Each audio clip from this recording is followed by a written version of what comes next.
Então é o seguinte, pessoal, antes de entrar no tema de hoje, né, que hoje a gente vai falar aí do nosso próximo tema que é o iluminismo, vamos fazer aí a devolutiva. As devolutivas, né, que na verdade seria comentar sobre o que foi passado na atividade anterior, que falava sobre Revolução Industrial. Então tinha lá duas questões, era de fazer um relatório, uma era do relatório do filme do nosso querido Charlie Chaplin, que é o Tempos Modernos, que é um filme excelente, tem gratuito no YouTube, até passei lá para vocês também. E a outra questão era para fazer um relatório da aula, né? Pra você escrever o que você aprendeu na aula bonitinho, da nossa videoaula aqui no caso. E tinha algumas perguntas aí que cabe fazer alguns comentários, né? Por exemplo, tem uma pergunta lá que perguntava, indagava sobre o que é revolução. Então, a revolução também é bem tranquilo, né? Você deveria colocar lá que é uma revolução. É um grande evento que transforma uma. Por exemplo, como posso falar que é difícil pegar a palavra aí e ao vivo é complicado.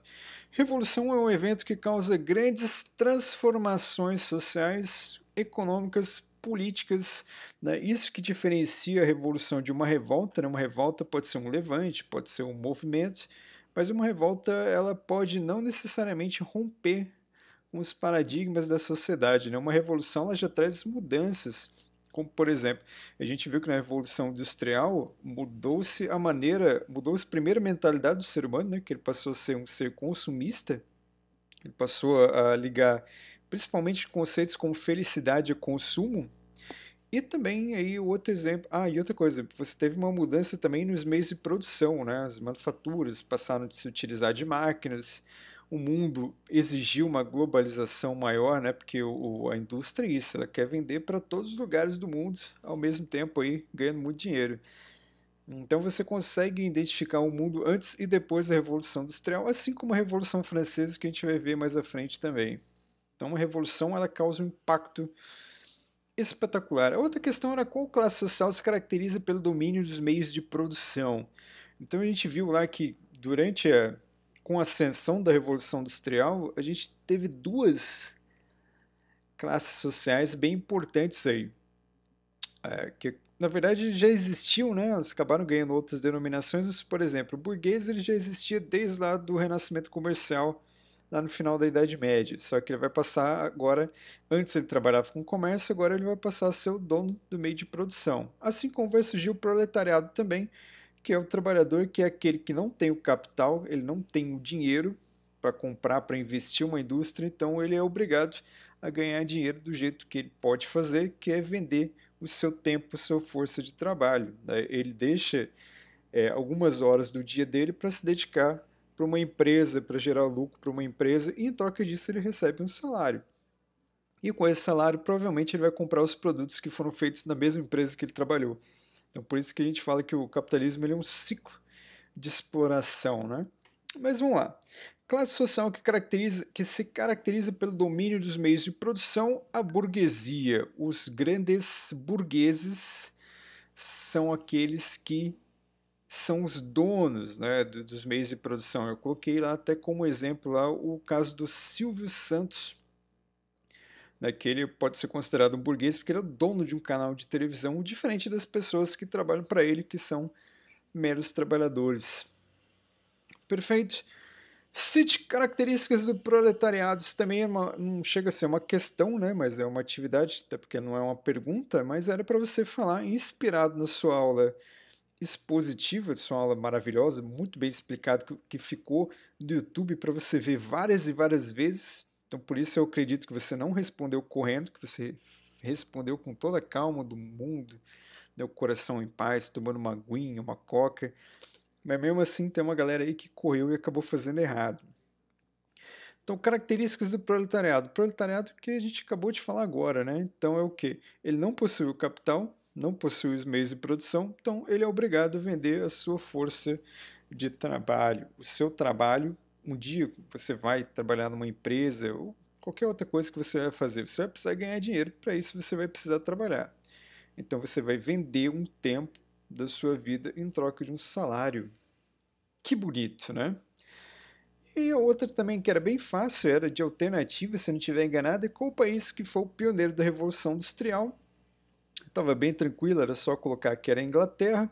até porque a Inglaterra já tinha uma burguesia estabelecida, ela já tinha poderes políticos, o rei era um rei que já tinha o seu poder muito pequeno, né, diminuído, lá, principalmente pela ação da Carta Magna, que é uma carta que restringia o poder dos reis. É só você lembrar, hoje a rainha da Inglaterra é uma rainha que não faz absolutamente nada, certo? Então era basicamente isso, essas questões eram bem tranquilas, não tinham muito o que fazer. Aqui está a resposta Inglaterra.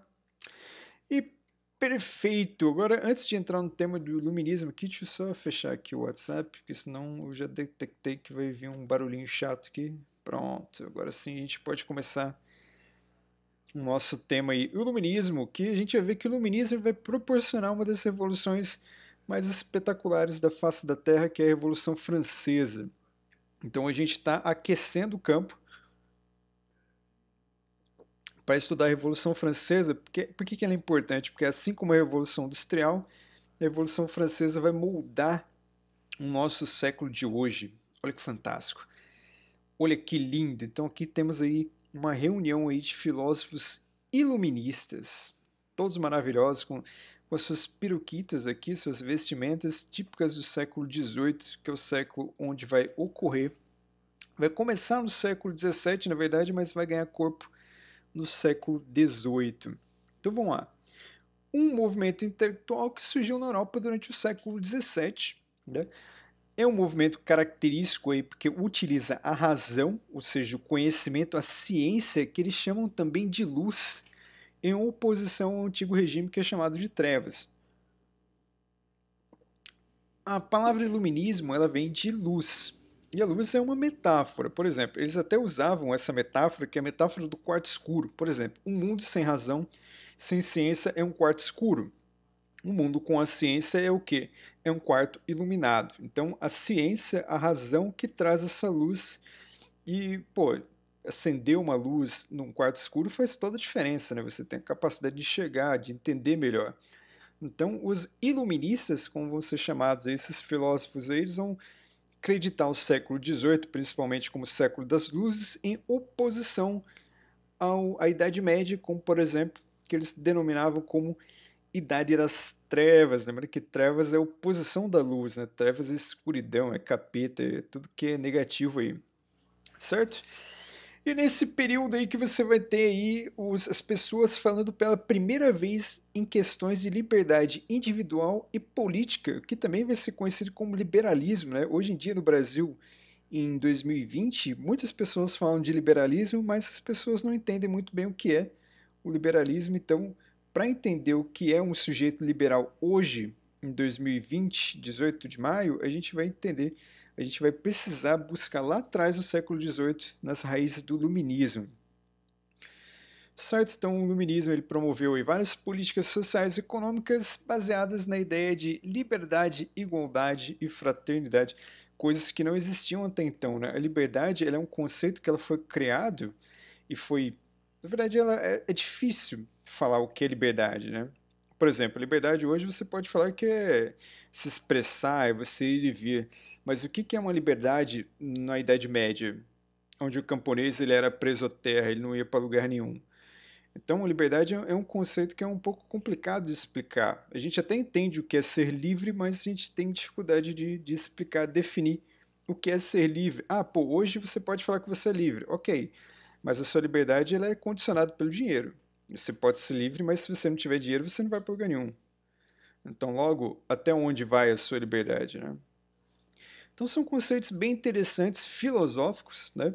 O iluminismo é uma corrente filosófica, linda, maravilhosa, e para entender junto as ideias que permanecem hoje. Certo? Então, vamos lá. Críticas do iluminismo. O iluminismo ele criticava principalmente lá, o absolutismo monárquico, que é o poder do rei, o rei com todos os poderes centralizados, aqueles reis, lembra lá do Luís XIV, que era o rei que mandava e desmandava. Então, o iluminismo ele criticava, ele falava, pô, o rei ele não pode ter todos os poderes.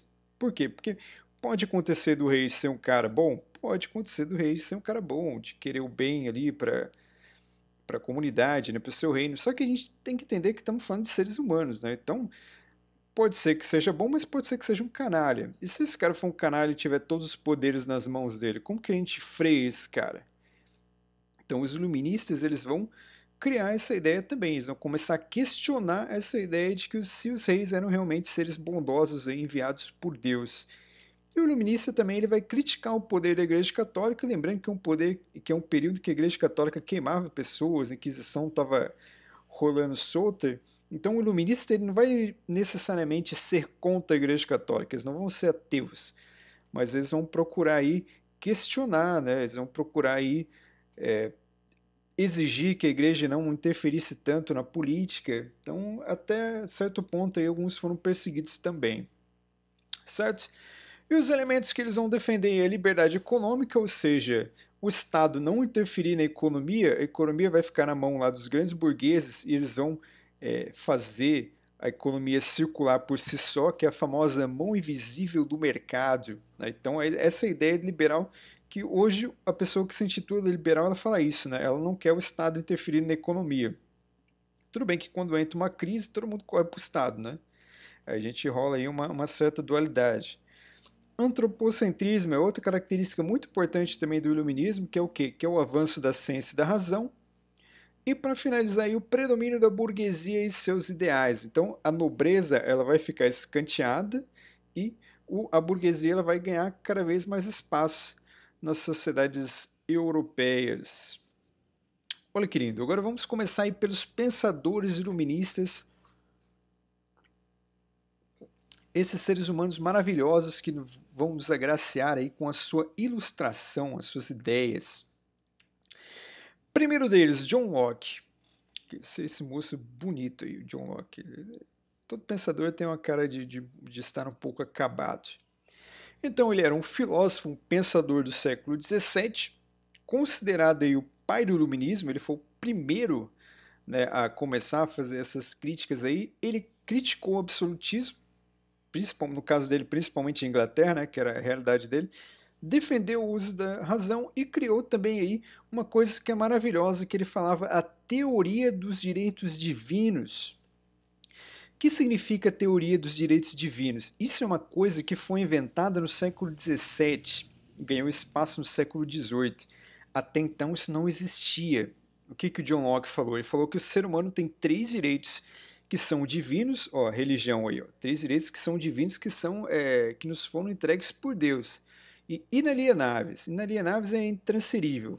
É um direito que é seu, você não pode passar para ninguém. Esses 3 direitos aí, primeira vez que a humanidade começa a pensar que o ser humano tem direito à vida, que o ser humano tem direito à liberdade e propriedade privada. Propriedade privada é o que você compra, que você pode chamar de seu. É uma propriedade que é sua. Por que a humanidade não pensou nisso até então? Porque aquele servo que estava preso no campo, é só você lembrar lá da aula de feudalismo, lá, que a gente falou lá do Pepe, a sua história trágica. Esse cara tinha direito à vida? Não, porque ele estava à mercê de um senhor feudal, ele estava à mercê da nobreza.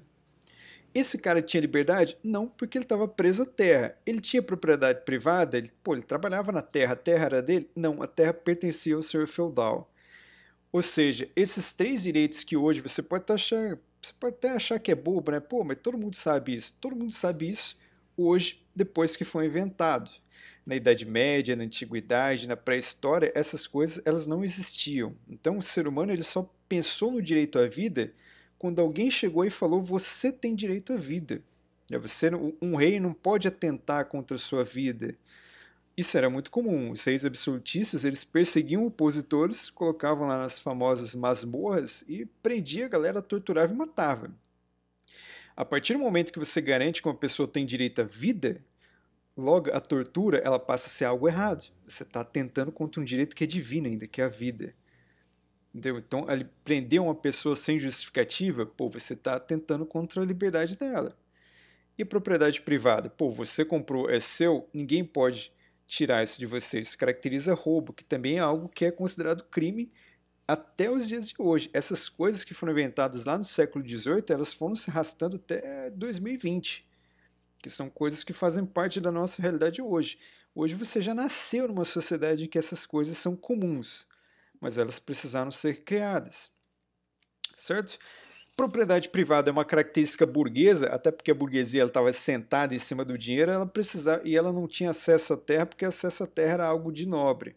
Então os burgueses acabaram batalhando por essa ideia de propriedade privada, até para poder investir o seu capital também em terras, em latifúndios e depois mais para frente indústria, certo? Aí temos um outro pensador, né? Esse primeiro foi John Locke, ele era um inglês. Agora a gente vai entrar numa série de pensadores aí que são franceses. O Voltaire, olha o Voltaire, maravilhoso, com essa aqui é peruquinha branca, que era símbolo de respeito, de conhecimento. Lembra que isso é desde a época do Luís XIV. Luís XIV tinha essa peruquinha branca também para esconder sua calvície, lembrando que o rei ele tinha que ser próximo da perfeição. Esse aqui é Voltaire, que menino lindo. François-Marie Arouet, né, que seu pseudônimo, seu nickname, né, que era chamado de Voltaire, francês, ele era o defensor da liberdade de expressão. Olha, absolutismo, o antigo regime, era um período que você não podia falar mal do rei. Você podia ser preso, torturado e morto. Então Voltaire ele falava o seguinte, ele falava, não, você como ser humano, você tem direito a se expressar e você não pode ser punido por se expressar. Isso é muito comum hoje. Hoje você pode fazer uma crítica a um prefeito, você pode fazer uma crítica a um governador, você pode fazer uma crítica ao presidente e você não vai ser punido por isso. A Constituição garante que você pode fazer essas críticas, desde que dentro da lei. Né? Você tem a ideia de liberdade de expressão, é você se expressar desde que as suas ideias não cometam crime. Por exemplo, racismo não é liberdade de expressão. A pessoa que está sendo racista ela não está exercendo liberdade de expressão, ela está exercendo um crime. Né? Porque ela está tentando contra a liberdade de outras pessoas. E a gente também nasceu numa sociedade que liberdade de expressão é algo absolutamente comum, mas para ser comum hoje, ela precisou ser inventada. O Voltaire aqui, ele é um crítico das interferências da Igreja Católica na vida pública. Segundo ele, a Igreja tinha que cuidar somente das coisas que eram referentes à Igreja Católica e deixar a vida pública para os políticos. Voltaire era um crítico absoluto dos reis, né? Ele falava que o rei ele tinha que ter o seu poder limitado, só que Voltaire não sabia como limitar o poder dos reis ainda. E o Voltaire chegou a ser preso aí por 2 vezes, sendo uma delas na Bastilha, que quando a gente for falar de Revolução Francesa, você vai ver que a Bastilha ela tem um significado muito importante. Então a gente vai entrar em detalhes mais à frente, certo? E uma das frases maravilhosas de Voltaire é a seguinte: posso não concordar com nenhuma das palavras que você disser, mas defenderei até a morte o seu direito de dizê-las. O direito de você dizê-las. Isso é liberdade de expressão. Ah, eu não concordo com a sua opinião. Ok, eu posso não concordar, mas você tem direito a manifestar a sua opinião. Deve ser uma pessoa, você é um ser pensante, tem direitos. Lembrando, desde que sua opinião não caia em um crime, certo? Então, liberdade de expressão é que a humanidade hoje ela confunde muito liberdade de expressão com liberdade para ser idiota. São duas coisas diferentes. Você tem direito de se expressar, só que você não precisa ser um idiota para né, fazer isso. Certo? Vamos lá. Próximo aqui. Liberdade de expressão já foi falar. Aqui, liberdade de expressão. Aqui eu fui procurar aí alguns documentos. Ó. Liberdade de expressão. Direito de manifestar a sua opinião desde que não seja uma apologia a um crime, que eu acabei de falar. Você pode se expressar, você não pode ser racista. Direito de se expressar politicamente, que são os movimentos sociais. Hoje você tem movimentos sociais que atuam aí, por exemplo, o movimento dos trabalhadores sem teto, o movimento dos trabalhadores sem terra. Então você tem uma série de movimentos sociais que existem e a lei garante a liberdade deles atuarem. Por quê? Porque eles estão ali compondo, eles estão exigindo né, um reparo. Se existe o trabalhador sem terra, é porque existem pessoas que não têm, pessoas que não têm terra para trabalhar.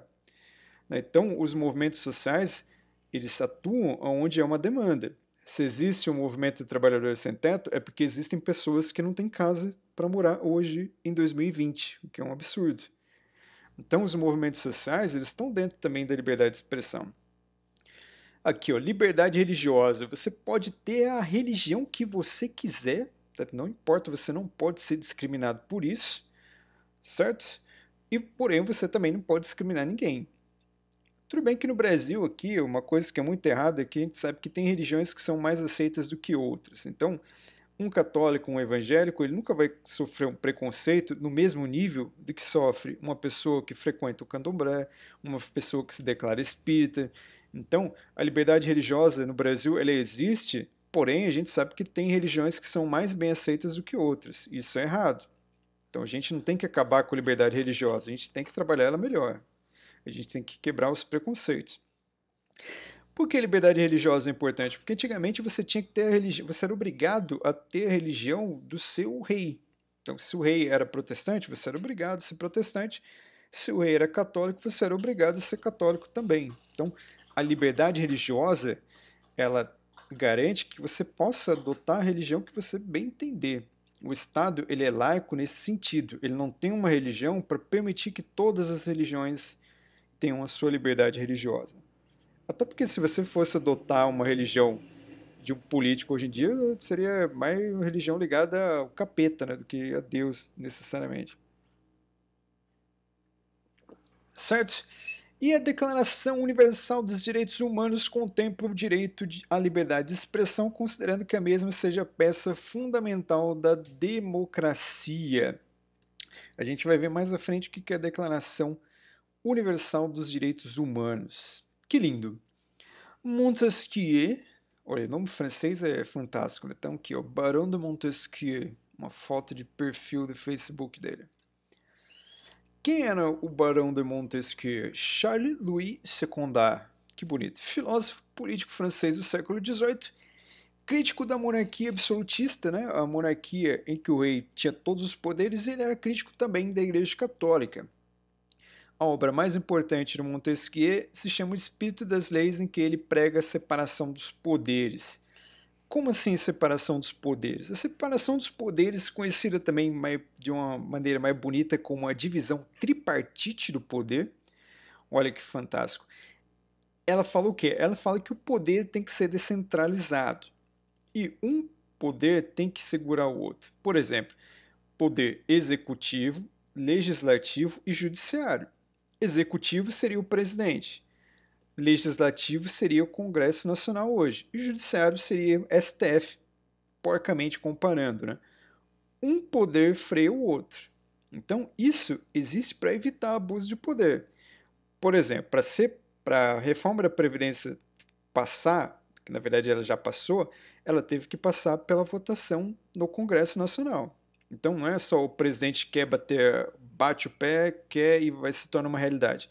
Não, o processo democrático ele exige que um poder ele meio que regule o outro.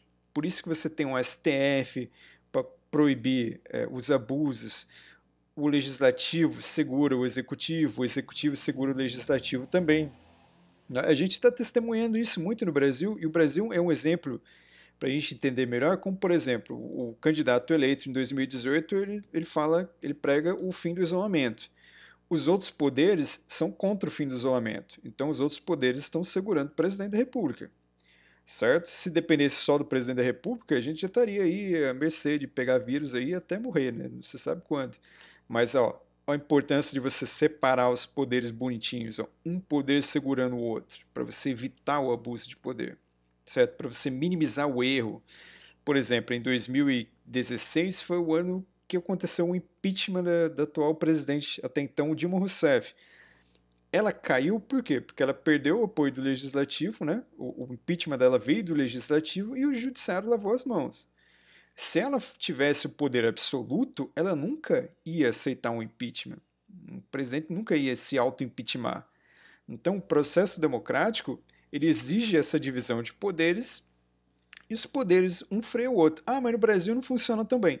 Sim, mas o problema está no Brasil, não está na separação dos poderes. Não é só porque não funciona direito ou tão bem no Brasil, não significa que eles não devam existir. Todo e qualquer país civilizado do mundo tem essa divisão de poderes que foi criada lá no século XVIII por Montesquieu. Olha a importância aí do pensamento iluminista, cara. Que fantástico, certo? E Montesquieu fala o seguinte, ó, mesmo em uma república que surgiu lá na época de Roma, né, da Grécia também, é a ideia de que a república seja o sistema mais democrático. Mas vamos lá. Mesmo em uma república, se não há separação de poderes, a liberdade não pode ser garantida, pois a separação dos poderes em esferas independentes permite que um poder restrinja tentativas de outros poderes de infringir a liberdade dos indivíduos. Então você divide em poderes para você garantir o famoso liberalismo, as liberdades individuais. Olha que linda, a história é linda porque ela explica tudinho, né, de um jeito bonitinho para você, ó. E o próximo aqui é o nosso filósofo Rousseau.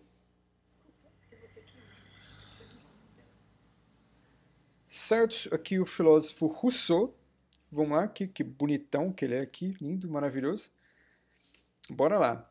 Jean-Jacques Rousseau. Vamos lá. Jean-Jacques Rousseau. Filósofo político que defendia a democracia direta, onde cada indivíduo seria capaz de participar de todas as decisões políticas, ou seja, fazer prevalecer a soberania popular. Rousseau era o único filósofo iluminista que se colocou contra a propriedade privada. Os gatos. Só um minutinho, pessoal. Os gatos.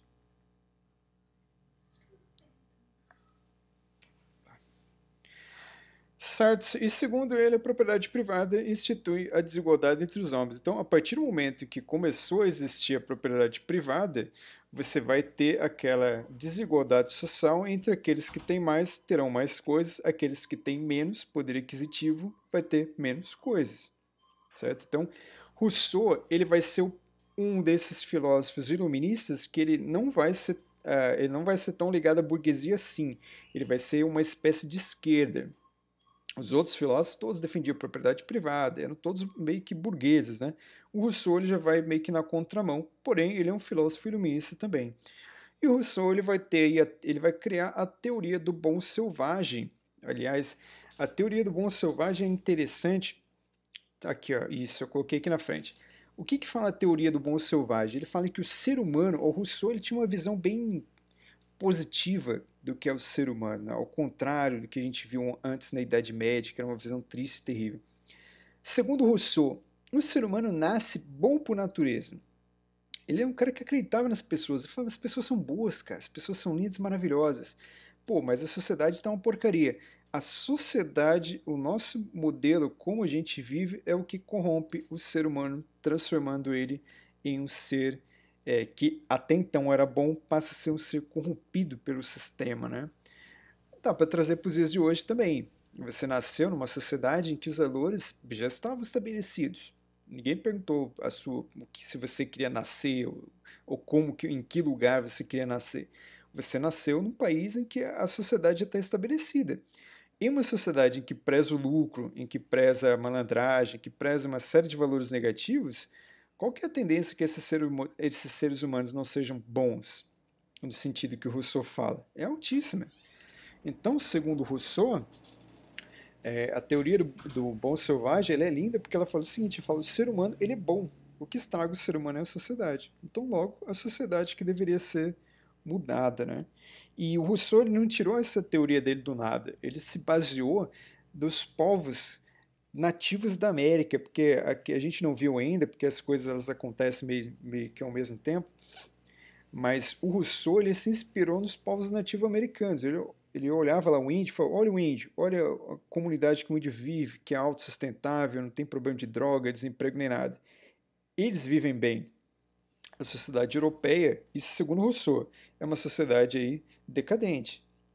Então ele baseou a sua teoria do bom selvagem olhando aí os povos nativo-americanos, né? Tem uns exemplos aí de índios nativo-americanos, olha que lindo. Contribuições do iluminismo para os dias de hoje. Então vamos lá. Primeiro, o iluminismo ele é um conjunto de ideias que vai servir para a declaração dos direitos do homem e do cidadão, que vai acontecer lá na Revolução Francesa. Na Revolução Francesa vão escrever uma carta dizendo quais são os direitos do homem e do cidadão, certo? Que são os direitos fundamentais, que são direitos iluministas, como por exemplo aí, liberdade de expressão, vida, etc.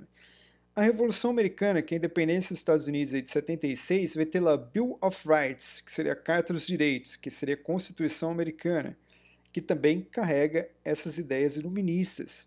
Em 1948, 3 anos após a Segunda Guerra Mundial, porque a Segunda Guerra Mundial ela foi desgracenta, ela matou aí quase 50 milhões de pessoas. Foi uma guerra que envolveu aí o nazismo, envolveu aí uma par de extremos aí que resultou uma desgraça muito grande. Em 1948, a ONU vai redigir a carta, que é a Declaração Universal dos Direitos Humanos, baseadas também nos princípios iluministas. E essa carta ela é meio que um padrão para todos os países civilizados do mundo hoje. Então, os direitos que tem lá na Declaração Universal dos Direitos Humanos.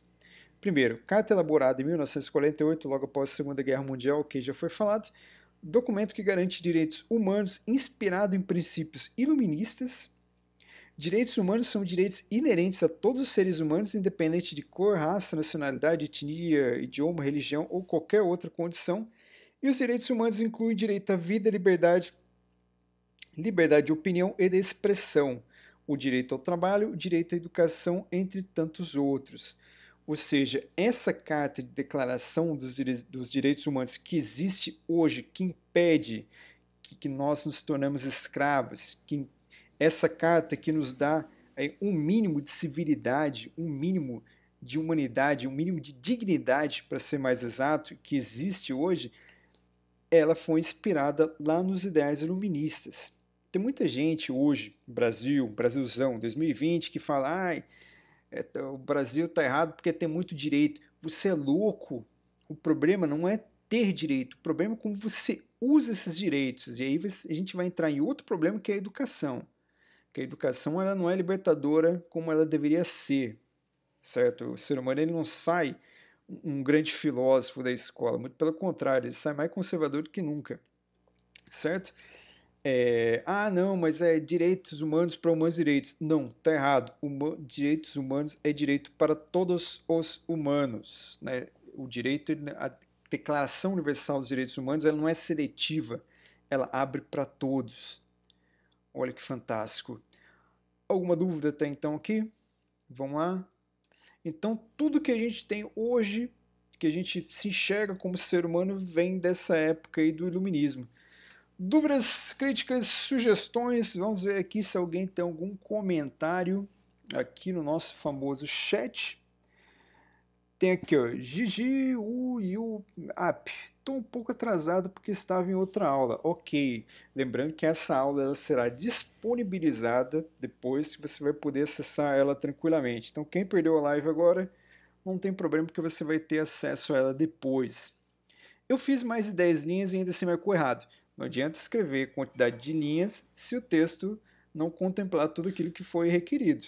Então, eu pedi para você fazer um texto sobre o filme. Se você escreveu sobre outra coisa, pode ser 10, 15, 20 linhas, vai estar errado do mesmo jeito. Certo? Ninguém tem nenhuma dúvida? Agora é hora de perguntar. Não? Certeza? Deixa eu só ver aqui se faltou falar alguma coisinha. Bom, então acho que é isso mesmo. Já que ninguém tem nenhuma dúvida, fica aqui o meu muito obrigado, né? Daqui a pouco vou liberar as notas de vocês, né, que as notas oficiais não foram liberadas ainda, e vou passar também algumas atividades aí referentes ao conteúdo de hoje. Perfeito? Então fica aí. Um beijo, um abraço para todos.